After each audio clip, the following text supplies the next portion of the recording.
Donc, bon matin tout le monde. Bienvenue à l'Église, bienvenue à cette dernière capsule sur les décrets. On va fermer le sujet ce matin avec les décrets. On va revoir, il n'y aura pas tout du nouveau ce matin. Il y a une partie qu'on a vue, mais on va rattraper ça, puis on va clôturer sur le sujet. Fait que ce matin, on va prendre le temps de peut-être prier avant de commencer. C'est un sujet qui est... C'est pas qu'un sujet qui est lourd, mais c'est un sujet qui défie notre raison. Fait qu'on va demander au Seigneur encore une fois de nous éclairer. Père Céleste, merci parce que tu ne nous as pas laissés orphelins, tu nous as laissé ta parole. Et non seulement tu nous as laissé ta parole, mais ta parole seule est sans effet. Mais par ton action du Saint-Esprit, par ta vie en nous, tu veux bien éclairer cette parole et la rendre compréhensible, la rendre vivante dans notre entendement. Le sujet des décrets dépasse notre entendement, dépasse notre raison. Alors, on te demande d'apaiser aussi notre raison, puis on te demande, Père, encore une fois, de nous faire comprendre ce que tu veux nous faire comprendre par tes écrits. Amen. Donc, comme je disais, c'est le dernier cette semaine. On a beaucoup parlé du décret universel de Dieu. On s'est entendu à dire où Dieu a tout décrété ou il n'y a rien décrété du tout. On a beaucoup parlé de ça. On a parlé du décret de l'élection. On va revenir aussi là-dessus ce matin. La question qu'on va clôturer ce matin, on va la prendre sous forme de question. C'est Dieu a-t-il décrété qui ira au ciel? Ça, je pense que ça va bien. On en a parlé beaucoup. On va le revoir un petit peu. Mais est-ce que Dieu a aussi décrété qui irait en enfer? Ça, c'est une question un petit peu plus chatouilleuse. J'aime mieux la poser sous forme de décret que sous forme d'élection. Par exemple, les gens vont souvent dire, bien, si Dieu a élu qui va aller au ciel, ça veut dire qu'il a élu qui ira en enfer. Ou ils vont dire, si Dieu a prédestiné qui va aller au ciel, ça veut donc dire que Dieu a prédestiné qui va aller en enfer. Et c'est souvent des combats qu'on a entre échanges. Mais on est mieux d'y aller sous forme de décret, premièrement, pour comprendre. Donc, je vais lire Romains 9, 22, 23, qui parle des deux sujets, qui parle du décret autant de l'élection que de la réprobation. Et que dire si Dieu, voulant montrer sa colère et faire connaître sa puissance, a supporté avec une grande patience des vases de colère prêts pour la perdition? Et s'il a voulu faire connaître la richesse de sa gloire envers des vases de miséricorde qu'il a d'avance préparés pour la gloire. Donc, dans ces deux versets-là, on a les deux opposés. Donc, les décrets de Dieu incluent certainement le salut. Ça, c'est clair, net et précis. Et incluent aussi la condamnation. En d'autres mots, oui, dans les décrets de Dieu, il y a l'élection et la réprobation, ou la condamnation, si vous aimez mieux. On le retrouve dans ces décrets. On va regarder encore une fois dans les Écritures, les textes qui appuient le décret d'élection et le décret de réprobation. On va commencer par l'élection. Je sais qu'on en a parlé beaucoup. On va voir quelques versets. Les versets qu'on a choisis ce matin, c'est des versets qui donnent le sens, le but du décret général. Je n'en parlais souvent. Le décret général pointe vers un décret spécifique qui est le décret de l'élection. Tout pointe vers l'élection. Donc, je vais vous lire trois versets. Le premier, c'est Matthieu 24, versets 21 et 22. Je vais vous en faire la lecture. « Car alors, la détresse sera si grande qu'il n'y en a point eu de pareil depuis le commencement du monde jusqu'à présent, et qu'il n'y en aura jamais. Et si ces jours n'étaient abrégés, personne ne serait sauvé. Mais à cause des élus, ces jours seront abrégés. » C'est à cause des élus. Ici, on voit encore une fois que Dieu pointe vers les élus. Le but de Dieu, le but du décret général, le but que tout fonctionne aujourd'hui pointe toujours vers les élus. Un autre verset, 2 Timothée 2,10. L'apôtre Paul, et quand on lit la vie de l'apôtre Paul, on sait qu'il en a supporté des choses, des injustices, en prison, battu de verge, etc. C'est pourquoi, Paul, il dit, c'est pourquoi je supporte tout. Mais pourquoi je supporte tout? Bien, à cause des élus. Afin qu'eux aussi obtiennent le salut qui est en Jésus-Christ avec la gloire éternelle. Donc, la vie de Paul, dans sa mission, Paul, dans sa tête, c'est à cause des élus. Je supporte tout à cause des élus. Fait qu'on voit encore une fois que ça pointe vers les élus. Puis on peut lire aussi 2 Pierre 3,9. Le Seigneur ne tarde pas dans l'accomplissement de sa promesse, comme quelques-uns le croient, mais il use de patience envers tous, ne voulant pas qu'aucun ne périsse, mais voulant que tous arrivent à la repentance. Encore une fois, même la promesse de Dieu, même les promesses de Dieu pointent vers les élus. Ce n'est pas que Dieu tarde dans sa promesse de son retour, mais c'est à cause des élus qu'il tarde. Fait que tout pointe, puis ici, tous arrivent à la repentance, il fait référence aux croyants. Donc, tous les événements, ces 3 versets-là, ça nous fait voir que tous les événements, que ce soit des guerres, des jugements, tout ce que l'apôtre Paul supporte dans cette vie, les injustices, etc., tout, et même toutes les promesses de Dieu pointent vers les élus. Tout ce qui arrive est au service de l'élection. Le décret général est au service du décret de l'élection. Fait que tous les petits détails. En d'autres mots, on pourrait, l'ordre actuel des choses là, dans la vie, tout ce qui se passe présentement dans la vie humaine actuelle, chaque jour, bien, tout ça est maintenu, tout ça fonctionne pour le bien des élus, afin qu'ils aient part à la vie éternelle. C'est un peu ce qu'on voit dans les Écritures, dans le décret. Absolument tout pointe vers les élus. En d'autres mots, on ne comprend pas bien, on ne comprend pas chaque chose qui arrive, puis on ne le comprendra jamais. Puis ne soyons pas frustrés de ne pas comprendre les événements de la vie. Ils sont parfois incompréhensibles. On ne peut pas tout comprendre, mais on peut comprendre quelque chose. C'est dans quel but ils arrivent. Je ne comprends pas le sens de tel événement, mais je peux comprendre ce que les Écritures m'enseignent. Le but, c'est que tout est pour le bien des élus. Tout pointe vers les élus. Je ne comprends pas comment ça peut faire du bien pour les élus à venir, ou les élus présents, mais Dieu nous dit que ça pointe pour le bien des élus. C'est Romains 8, 28. Nous savons du reste que toute chose concourt au bien de ceux qui aiment Dieu, de ceux qui sont appelés selon son dessein. Qui aime Dieu? Qui aime Dieu? L'apôtre Jean nous rappelle que qui aime Dieu, c'est celui qui a été aimé de Dieu. Et le verset nous dit de ceux qui sont appelés. Qui est appelé? Ce sont les élus qui sont appelés. Ce sont les gens qui sont destinés à la vie éternelle. Ce sont ceux que Dieu a connus d'avance. Ce sont ceux que Dieu a aimés d'avance. Ce sont ceux que Dieu a élus d'avance, qui a prédestinés d'avance. Bien, toute chose concourt au bien de ceux-là. De toute chose, bien, c'est tout. Absolument tout. Tout concourt au bien fait référence au décret général de Dieu. Tout a été décrété, bien, ce tout qui est décrété là concourt au bien de ceux qui aiment Dieu. Que ce soit la paix, si on aime ça, la guerre, on ne comprend rien. Que ce soit le bonheur, on aime beaucoup. Que ce soit le malheur, on est attristé et on ne comprend pas. Que ce soit le bien, le mal, tout ce qu'on peut voir, les grands événements comme les petits événements anodins, insignifiants, bien, tout ça sert à faire avancer le plan de la rédemption des élus de Dieu. Fait que quand vous faites la lecture de Romains 8, 28, comprenez-le un petit peu plus large que votre, je ne dirais pas votre nombril, mais que notre nombril. Là. Parce que moi, j'aime lire ce verset-là, que toute chose concourt au bien de Luc Marcoux, tu comprends? Fait que toute chose est supposée de concourir au bien, puis nous faire du bien, puis wouhou! Non. Premièrement, il nous rappelle que c'est toute chose qui concourt au bien des élus. Donc, il y a plein d'événements qui ne te touchent pas. Il y a plein d'événements qui te touchent. Mais c'est concourt au bien de ceux qui aiment Dieu. Ça ne concourt pas au bien de moi nécessairement. Ça concourt au bien de la rédemption de ceux que Dieu a choisis d'avance.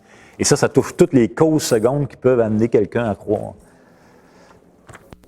Fait que si vous faites le tour de l'histoire, vous allez vite voir, avec les guerres, avec plein de problèmes, qu'on ne comprend pas tout. Mais Dieu a un plan. Donc, la confession de foi, on va la lire, page 18, les points 3 et 4. Par le décret de Dieu, pour la manifestation de sa gloire, certains hommes et certains anges sont prédestinés ou préordonnés. Prédestinés ou préordonnés, c'est des synonymes. À la vie éternelle, par Jésus-Christ, à la louange de sa glorieuse grâce, les autres étant laissés à agir selon leurs péchés, en vue de leur juste condamnation, à la louange de sa glorieuse justice. Ces anges et ces hommes, ainsi prédestinés et préordonnés, sont précisément et immuablement désignés, et leur nombre est si certain et fixé qu'il ne peut être ni augmenté, ni diminué. C'est assez précis. Pourquoi la confession de foi parle d'anges élus? Il y a très peu de références. Il y a 1 Timothée 5, 21 qui dit « Je te conjure devant Dieu, devant Jésus-Christ et devant les anges élus, d'observer ces choses sans prévention et de ne rien faire par faveur. » Donc, Paul parle d'anges élus. Par contre, ce qu'on sait aussi concernant les anges élus, dans Hébreux 2,16, ça nous dit que Jésus-Christ n'est pas venu en aide à des anges, mais à la postérité d'Abraham. Donc, on ne sait pas trop comment ça fonctionne, l'élection des anges. On sait une chose, c'est que les anges déchus n'ont pas d'opportunité de rédemption, contrairement à nous. Donc, n'est pas pour venir en secours à des anges, mais pour en venir en secours à la postérité d'Abraham, donc aux hommes qui ont transgressé, les pécheurs. Par contre, même si on sait beaucoup d'affaires sur les anges, on en sait beaucoup sur les hommes. Dieu donne beaucoup de textes. Je vais vous en lire un, puis vous connaissez les références parce qu'on en a parlé beaucoup. Matthieu 25, 34 dit ceci, « Alors le roi dira à ceux qui sont à sa droite, « Venez, vous qui êtes bénis de mon Père, prenez possession du royaume qui vous a été préparé dès la fondation du monde. » On a Éphésiens chapitre 1, qui est un chapitre classique, principalement les versets 5 et 6. On a 2 Timothée 2, 19. Et les fameux chapitres de l'Évangile de Jean, Jean chapitre 6 et Jean chapitre 10. Donc, je ne veux pas rentrer dans les détails de ces chapitres-là, de ces versets-là ce matin. On en a vu beaucoup ensemble dans les dimanches qui ont précédé. Maintenant, juste relire le paragraphe 5 de la confession de foi pour clôturer sur l'élection.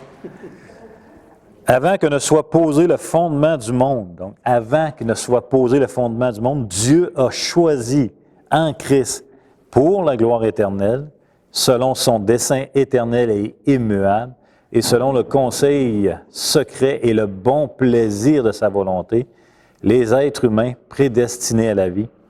Il l'a fait par sa seule et pure grâce, par amour, sans qu'aucune condition ou cause en la créature ne l'y pousse. Donc, on avait vu aussi que l'élection n'est pas conditionnelle. Elle n'est pas conditionnelle à ce que l'être humain, Dieu aurait vu d'avance qu'il va se convertir. Ça n'a rien à voir. On a passé du temps là-dessus, on a vu des textes, mais la confession de foi le décrit bien. Donc, on arrive au sujet qui est un petit peu plus délicat. Dieu a-t-il décrété qui ira en enfer? Comment comprendre le décret de la réprobation? Ce qui est clair, c'est que ce décret, la réprobation, la condamnation, si vous aimez mieux, fait partie du décret divin. Fait partie des décrets divins, c'est bien clair. Je vous lis 2 versets. Proverbe 16, 4. Proverbe 16, verset 4. « L'Éternel a tout fait pour un but, tout, même le méchant, pour le jour du malheur. » Et Romains 9, 22, qu'on a lu au début du message, je vais vous le relire, que nous avons, c'est « Et que dire si Dieu, voulant montrer sa colère et faire connaître sa puissance, a supporté avec une grande patience des vases de colère prêts pour la perdition. » Donc, c'est extrêmement clair. On n'a pas à vouloir, à fuir ce sujet-là. Oui, Dieu a décrété qui irait en enfer. Oui, Dieu a décrété la réprobation, la condamnation. Maintenant, à la lecture de ces versets-là, il y a deux possibilités. Oui?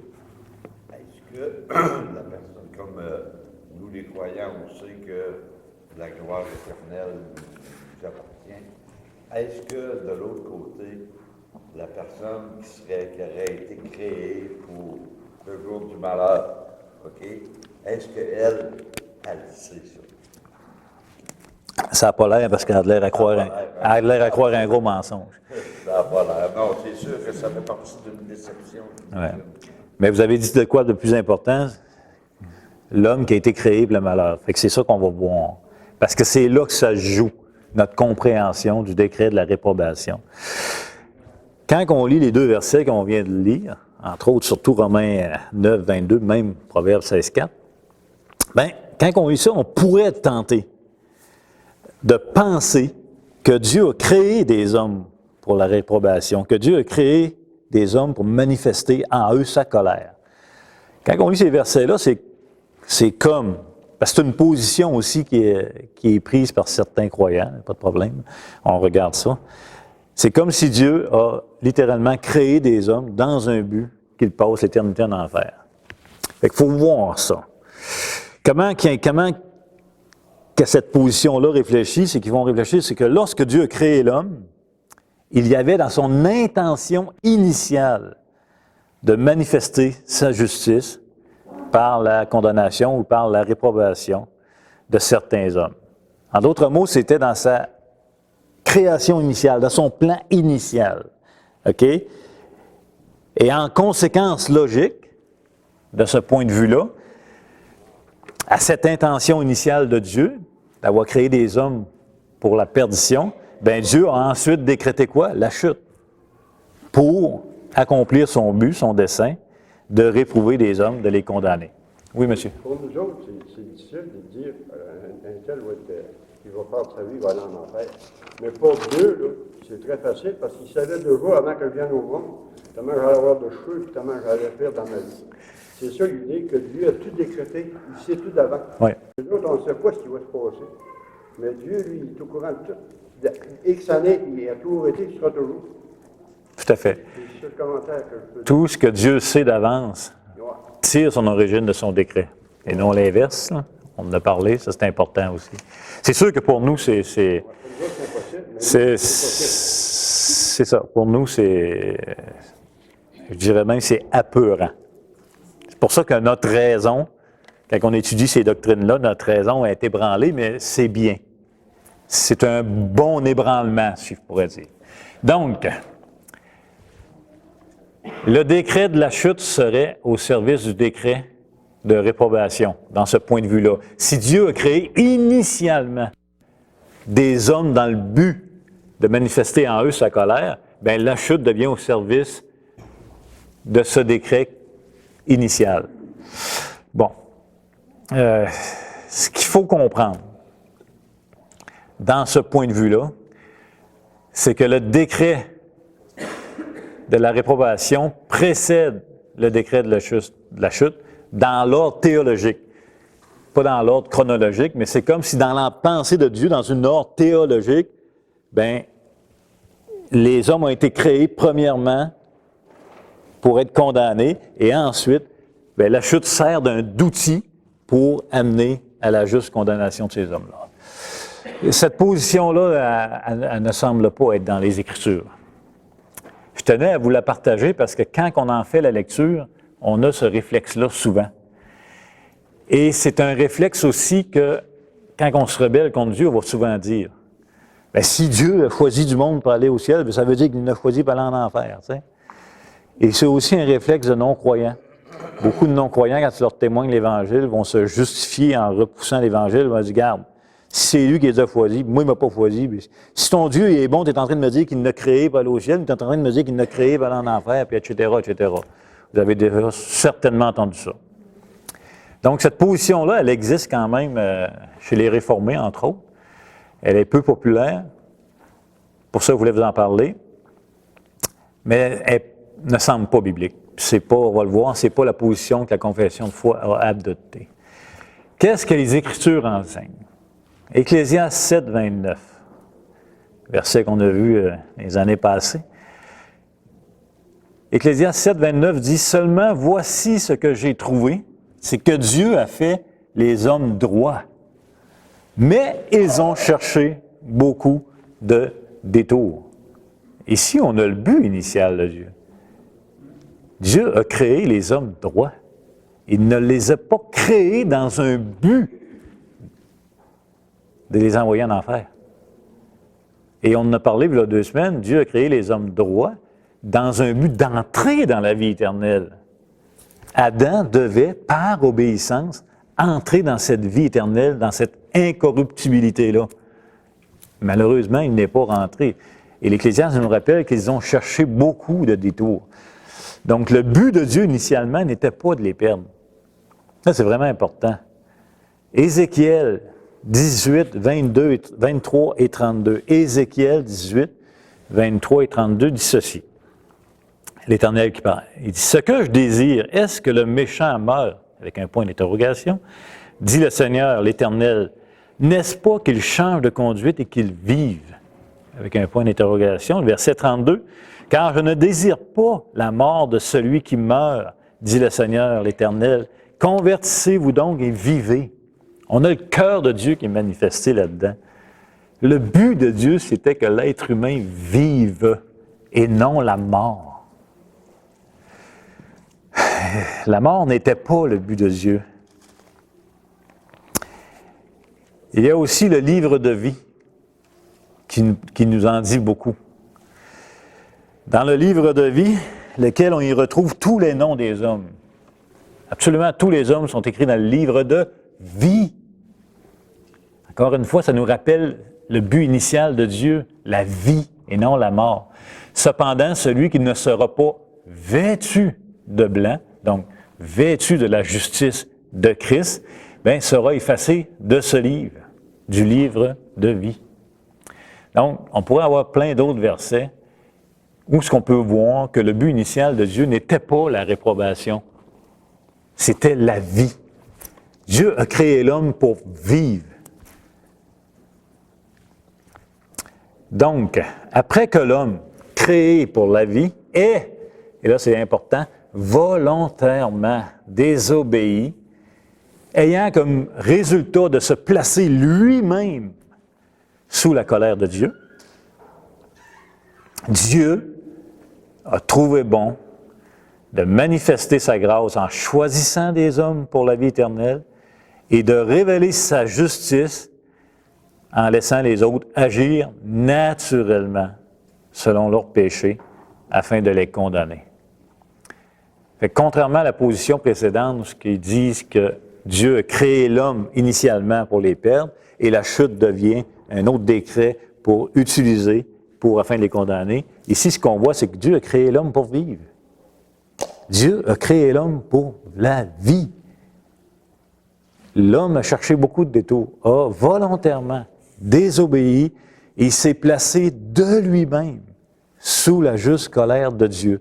Et suite à ça, Dieu a trouvé bon, pour le bon plaisir de sa gloire, je ne sais pas pourquoi, d'en sauver et de laisser les autres agir selon leur propre penchant naturel. Bien important, encore une fois, les réprouvés n'ont pas été créés premièrement pour la réprobation, mais pour la vie. Cependant, Dieu les a abandonnés à leur rébellion, afin de manifester en eux sa colère en les réprouvant. Important aussi, les réprouvés, donc les gens qui rejettent les Écritures, rejettent l'Évangile volontairement, ne doivent pas être perçus comme les victimes du décret de Dieu. OK? Tu sais, moi, j'ai déjà entendu, là, ben moi, si Dieu veut pas de moi, c'est pas de ma faute, il y avait rien à vouloir de moi, là. Ça se dit bien, ça? Hein? C'est encore la faute de Dieu, de toute façon. c'est pas des victimes, là. C'est bien important. Ils sont vus comme des rebelles qui refusent volontairement de se repentir malgré la patience de Dieu. On l'a vu les semaines précédentes, l'homme déchu a un libre arbitre parce qu'il obéit toujours à sa propre volonté, de vouloir rejeter Dieu et de ne pas vouloir obéir à Dieu, etc. Romains 2, 3 à 6 dit ceci. « Et penses-tu aux hommes qui jugent ceux qui commettent de telles choses et qui les fait, que tu échapperas au jugement de Dieu? Ou méprises-tu les richesses de sa bonté, de sa patience et de sa longanimité, ne reconnaissant pas que la bonté de Dieu te pousse à la repentance, mais par ton endurcissement et par ton cœur impénitent, tu t'amasses un trésor de colère pour le jour de la colère et de la manifestation du juste jugement de Dieu, qui rendra chacun selon ses œuvres. » Donc, dans l'ordre théologique et non chronologique, dans l'ordre théologique, le décret de la réprobation ne précède pas la chute de l'homme. Okay? C'est l'inverse de tantôt. Dieu a créé l'homme pour la vie, il y a eu la chute, le décret de réprobation suit. Mais là, je ne parle pas d'un décret chronologique, je parle d'un décret théologique. Là. Ce n'est pas chronologique l'affaire, puisque Dieu, tout a décrété de toute façon avant. Mais pour nous aider à comprendre, c'est comme dans sa pensée théologique, on peut voir que c'est l'homme pour la vie, désobéissance de l'homme, décret de la réprobation, décret d'élection. Après la chute, Dieu a trouvé bon d'en sauver pour son bon plaisir, sans condition. Les autres, il les laisse aller à leur propre volonté, à leur propre méchanceté. Donc, et en quoi le décret de réprobation est différent du décret d'élection? Je pense que maintenant, vous êtes tous capables de répondre à cette question. L'élection, simple maintenant, c'est que Dieu doit activement sauver et convertir les pécheurs. Dans le décret de réprobation, Dieu laisse simplement les pécheurs agir selon leur propre nature. On a ça dans Romains 1, 28. Donc, dans un, Dieu est actif. Si Dieu n'agit pas, il n'y a pas d'élection. Si Dieu n'agit pas, il n'y a pas de salut. Dans l'autre, il est passif, il les laisse, il les abandonne à leur sens réprouvé. Il les laisse aller dans leur stupidité. Il les laisse aller. Donc, avant de conclure sur les décrets, bien important de se rappeler que le décret de l'élection, ou le décret de Dieu général, n'exclut pas la proclamation de l'Évangile. C'est le contraire. Elle l'exige, elle le commande. Donc, ce n'est pas parce que les décrets d'élection et de réprobation que la proclamation d'Évangile n'a pas lieu. Elle l'exige, parce que c'est par la proclamation de l'Évangile que Dieu va dévoiler des cœurs, que Dieu va rendre vivant un mort. Donc, important, je ne voudrais pas qu'on... Confortable. C'est vraiment confortable de dire, de toute façon, c'est déjà compté, le nombre en est déjà fixé. Parle ou parle pas, ça ne changera pas du nombre. Non, non, non, non. C'est pas pour rien que Dieu demande à l'Église de proclamer la bonne parole, de proclamer l'Évangile. C'est le seul mandat. On ne peut pas aller plus loin pour l'œuvre du salut que de verbaliser l'œuvre de Dieu de notre vie. Et comme je le disais précédemment, ce qui sort de votre bouche n'a aucune puissance, des paroles pleines de bave et de microbes. Mais Dieu, lui, est puissant. Lui connaît les siens. Il va rendre cette parole-là vivante dans le cœur. Il va la donner à un mort et donner la vie. OK? Donc, ça, c'est important. Donc, le paragraphe 7 de notre confession de foi sur les décrets, et le dernier paragraphe, est bien intéressant. La doctrine de ce profond mystère de la prédestination doit être maniée avec une sagesse et une précaution particulière afin que ceux qui prêtent attention en nous et obéissent à la volonté de Dieu révélée dans sa parole puissent, dans la certitude de leur vocation efficace, être assurés de leur élection éternelle. Ainsi, À tous ceux qui obéissent sincèrement à l'Évangile, cette doctrine donnera matière à louange, respect et admiration, ainsi qu'humilité, zèle et solide assurance. Ici, il donne la réponse pour nous. Comment nous devons réagir face à cette doctrine biblique? Comment le croyant doit se comporter face à cette doctrine biblique? On pourrait dire à la doctrine d'élection, puisque tout pointe de toute façon vers l'élection. Bien, premièrement, c'est donc par la foi qu'il faut affirmer ce qui est premièrement nous semble contraire à notre raison.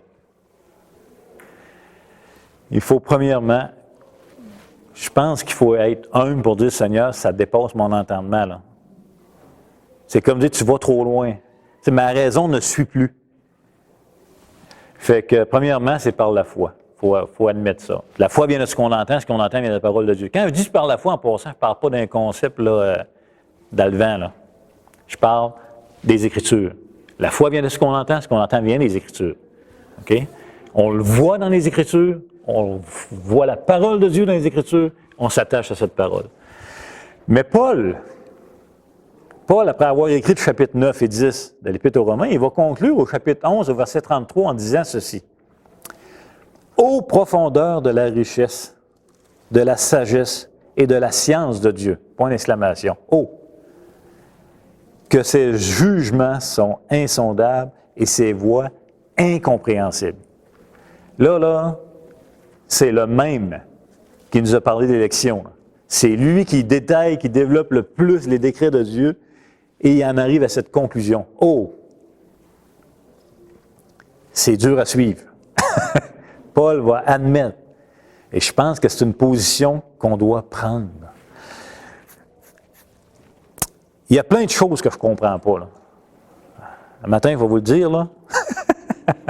Ça paraît peut-être être rassurant là, quand c'est en avant, mais il y a plein de choses que je ne comprends pas pleinement dans tout ce qu'on a vu. Tu sais, je ne comprends pas pourquoi Dieu ne sauve pas tous les pécheurs. Je ne le comprends pas. Je ne le sais pas pourquoi. À l'inverse, je pourrais dire, je ne comprends pas pourquoi il a décidé d'en sauver aussi. Je comprends encore bien moins pourquoi moi je suis sauvé. Je ne comprends pas.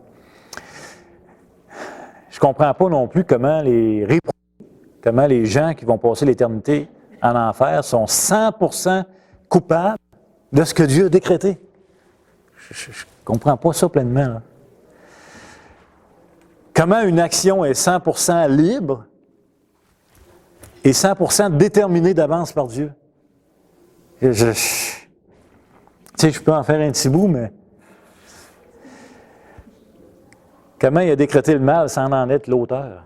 Je le constate, là, mais je ne comprends pas tout, là. Comment il a décrété des catastrophes naturelles sans qu'ils interviennent? Je ne comprends pas tout. Comment que tout ce qui arrive est pour le bien des élus, même ça, je ne le comprends pas. Tout. Ça dépasse mon entendement de ce que je t'interprète avec ma raison. Tu sais, j'aurais envie de dire, Seigneur, si ça, c'est pour le bien des élus, là, on ne se comprend pas, là. Il reste qu'on est encore dans une dimension qu'on n'est pas encore chez nous, là. Tu sais, le prince des ténèbres est quand même encore dans l'autorité. On n'est pas à la maison. On vit un peu dans deux dimensions. Tu sais, des fois, on ne comprend pas, mais c'est pas, ça ne vient pas de Dieu. Là. Ça vient de lui, mais par son autorité, il est souverain. Mais je veux dire, par la légalité du décret, l'ennemi a encore une certaine autorité d'agir dans certaines choses, comme garder ses élus à lui dans les ténèbres, et ils peuvent pas voir briller la splendeur de l'Évangile. C'est sûr que c'est un fait, on vit encore sous le soleil. On n'est pas encore à la maison, on n'a pas encore revêtu l'incorruptibilité, donc on a encore le péché qui est rémanent dans nos vies. Mais pourquoi je partage avec vous cette incompréhension-là? C'est parce qu'elle vaut la peine d'être partagée. Parce que c'est ce que Paul arrive à la conclusion Et Paul veut qu'on s'attache à sa conclusion. Pourquoi? Écoutez, le croyant n'est pas appelé premièrement à tout comprendre, l'œuvre de Dieu. Le croyant n'est pas appelé à tout comprendre l'œuvre de Dieu. Nous, on est maladifs à comprendre, puis à mettre un sens, puis à donner une explication, puis à donner une cause à effet, puis ça prend un coupable à quelque part. Ça prend tout un coupable, là. Hein? Ah, prends un coupable. T'es tout seul, c'est pas de ta faute. Tu te cognes le marteau sur le doigt, puis c'est même pas de ta faute, c'est la faute que le marteau était fait trop gros. On est de même, là. Ce qui est important, c'est que le croyant doit accepter de ne pas pouvoir sonder les jugements de Dieu et ses voies. On doit accepter notre limite que Dieu nous a laissée. C'est ça qu'il faut s'attacher. C'est important pour ne pas être apeuré, c'est important pour ne pas être épouvanté, et c'est important pour ne pas se rebeller aussi face à la doctrine des décrets de Dieu. Il faut accepter comme Paul en arrive à la conclusion. Oh, je comprends pas tout. Ses voies, ses jugements sont insondables. Nous devons plutôt trouver un réconfort face à cette doctrine. C'est ce que la confession de foi nous donne. Le réconfort, c'est que Dieu est en contrôle de tout. Et surtout, Dieu n'est que bon. OK? C'est pas que Dieu a la possibilité d'être bon ou pas bon. Dieu n'est que bon et Dieu n'est que juste. Fait que ça, c'est un réconfort pour nous. Il contrôle tout. Il a tout décrété d'avance, mais il n'est que bon et juste. Ça, c'est réconfortant. Et qu'est-ce que Jésus commande aux croyants face à leur propre élection? Souvenez-vous d'un passage, qu'est-ce que Jésus lui-même, va rappeler à ses épaules, à ses apôtres, à ses disciples, face à leur élection, comment ils doivent se comporter? Comment de vous aimer les uns les autres? Non, l'élection. OK. Non. Comment il va leur dire? Parce que nous autres, on est épouvantés un peu. Vous êtes d'accord avec moi que ça nous a un petit peu... Mais comment Jésus va rattraper ça? Il va dire à ses apôtres, écoutez, vous réjouissez-vous. Luc 10, 20, 21. Cependant, ne vous réjouissez pas de ce que les esprits vous sont soumis. On tripe tout là-dessus, on voudrait donc bien partir dans la rue, puis ressusciter les morts, guérir les malades, chasser les démons. Non, il dit, ne réjouissez pas de ce que les esprits vous sont soumis, mais réjouissez-vous de ce que vos noms sont écrits dans les cieux. Réjouissez-vous de ce que vos noms sont écrits dans les cieux. Puis l'autre verset est vraiment intéressant. En ce moment même, Jésus tressaillit de joie par le Saint-Esprit et il dit, « Je te loue, Père, Seigneur du ciel et de la terre, de ce que tu as caché ces choses aux sages et aux intelligents et ce que tu les as révélées aux enfants. » Voyez encore l'œuvre de Dieu. « Oui, Père, je te loue de ce que tu l'as voulu ainsi. » Jésus-Christ tressaillit de joie en constatant l'œuvre du Père. C'est que, écoutez, la doctrine de l'élection, là, si on la saisit un peu, elle ne fait que réjouir notre cœur. C'est incroyable. Réjouissez-vous parce que votre nom est écrit dans le livre de vie, dans le livre des cieux. Fait que ça clôture les décrets de Dieu. Certainement que ça va ressortir un jour ou l'autre dans nos questionnements, dans nos prédications, dans nos échanges autour d'un feu de camp. En terminant, il faut me remercier d'avoir toffé à brise. C'est encourageant. Il va rester un dimanche sur les capsules bibliques, dimanche prochain. Ensuite, on tombe en pause pour l'été. Et je tiens à remercier publiquement Pascal Deneau. Dano ou Deneau? Deneau. Pascal Deneau, qui a écrit sur les décrets, puis par des circonstances anodines, j'ai été mis sur le chemin de ce monsieur-là. Il y a eu un impact là, dans ma vie des derniers temps. Je veux vraiment l'honorer, ce monsieur-là. Je ne l'ai jamais rencontré en passant. Il a écrit ça là, il a écrit une couple de livres, il y a un site Internet, il y a beaucoup d'enseignements. Ça a été vraiment salutaire, tout comme Footenbond quand il a été sur notre chemin, Pasteur Jeff, etc. Mais Monsieur Deneau, là, sur les décrets, là, c'est du bonbon. Fait que bon dimanche tout le monde. Merci d'être là. Là, il reste encore un dimanche. Un dimanche, ouais.